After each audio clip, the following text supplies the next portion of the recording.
Welcome to our channel. Today, we're diving into the captivating stories of David from the Bible. From his epic battle against Goliath to his reign as King of Israel, these stories are filled with inspiration and faith. Don't forget to hit like and subscribe for more biblical tales. David, the youngest son of Jesse, was no stranger to hardship.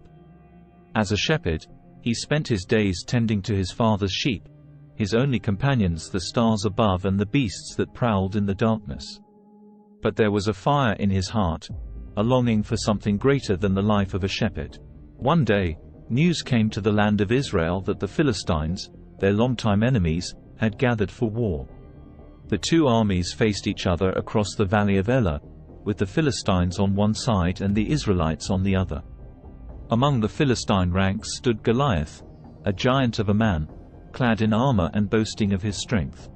For 40 days, Goliath taunted the Israelites, challenging them to send out a champion to face him in single combat. The Israelites trembled in fear, for none among them dared to challenge the giant. But David, though young and unassuming, was undaunted.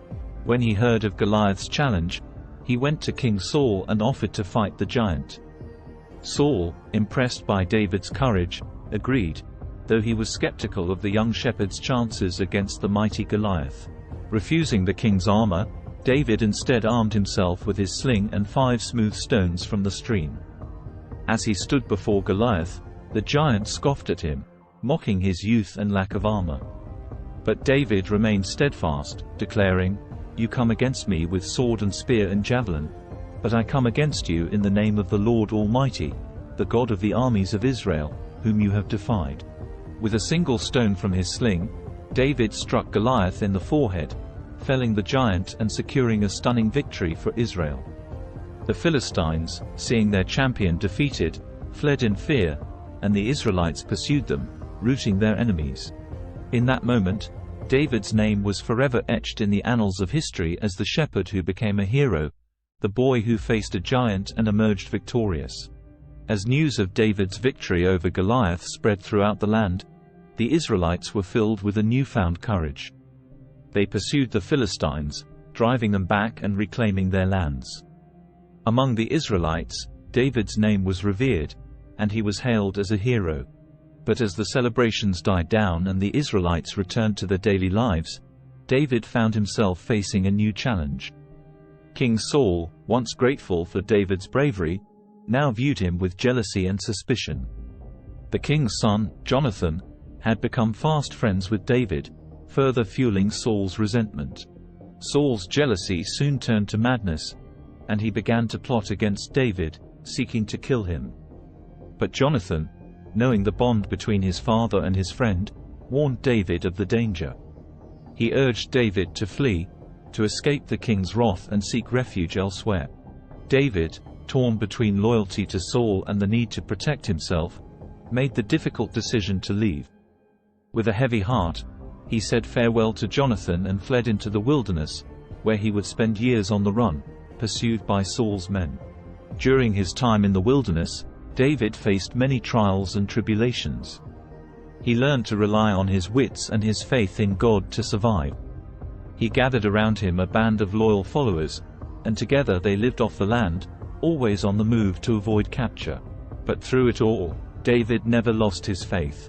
He knew that God had a plan for him, and he trusted that plan, even when the path ahead seemed uncertain. And as the years passed, David's faithfulness would be rewarded, as he would eventually rise to become the greatest king in the history of Israel, fulfilling the destiny that God had ordained for him. As David continued to evade Saul's pursuit in the wilderness, his reputation as a warrior and leader grew. Many who were discontented, in debt, or distressed gathered around him, and he became their captain. Despite the hardships of the nomadic life, David's band remained loyal, bound by their admiration for him and his unwavering trust in God. One day, as they moved through the rugged terrain, they received word that the Philistines had once again gathered for battle, this time in the valley of Rephaim. Saul, desperate for guidance, sought out a medium to conjure the spirit of the prophet Samuel, who had passed away. Samuel's spirit appeared and foretold Saul's impending defeat and death. Upon hearing this, Saul was filled with dread, knowing that the Philistines greatly outnumbered his forces. He disguised himself and went to the medium in the dead of night, seeking advice.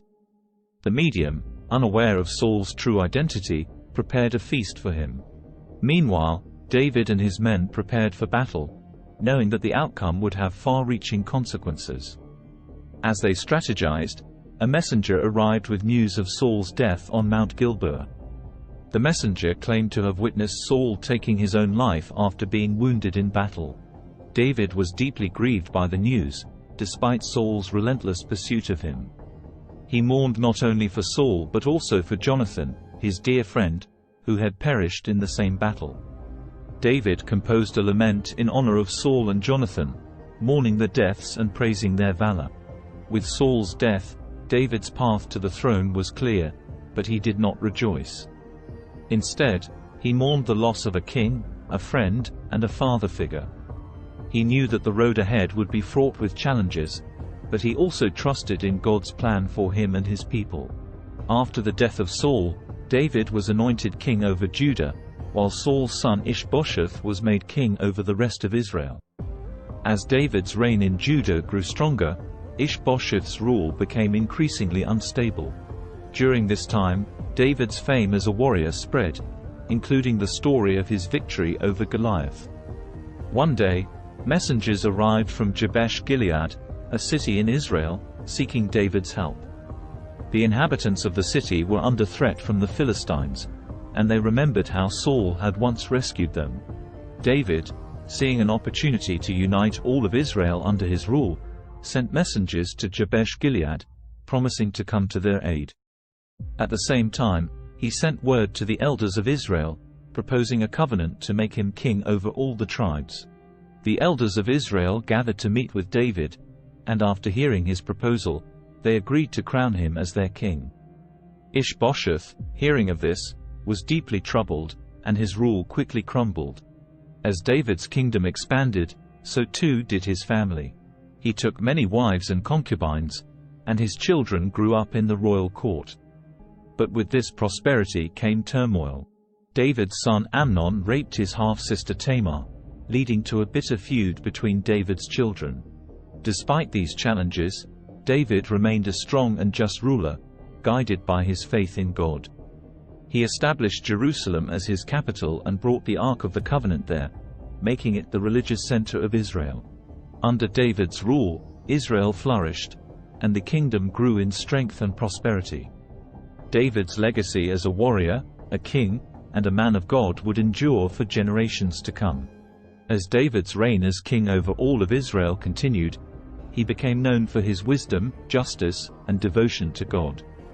During this time, he began to consider the idea of building a permanent temple for the Ark of the Covenant, which had been housed in a tent since its return to Jerusalem. David shared his desire with the prophet Nathan, who initially encouraged him to proceed. However, that night, God spoke to Nathan, instructing him to tell David that he was not the one who would build the temple. Instead, God promised David that his son would build the temple and that his throne would be established forever. Upon hearing this, David was humbled and grateful for God's promise. He went to the tent where the ark was kept and prayed, praising God for his faithfulness and seeking guidance for his son Solomon, who would build the temple. In his prayer, David reflected on his own life, acknowledging his shortcomings and expressing gratitude for God's steadfast love. He praised God for choosing Israel as his people and for the privilege of being their king. David's prayer touched the hearts of the people, and they offered sacrifices to God. David appointed Solomon as his successor and began making preparations for the construction of the temple, gathering materials and organizing the work. As David's reign drew to a close, he gathered the leaders of Israel together and passed on his wisdom and blessings to Solomon. He reminded Solomon to remain faithful to God and to follow his commandments, knowing that this was the key to Israel's prosperity and security. With his final words, David blessed the people of Israel and passed away, leaving behind a legacy of faith, courage, and devotion to God. Thank you for joining us on this journey through the stories of David from the Bible.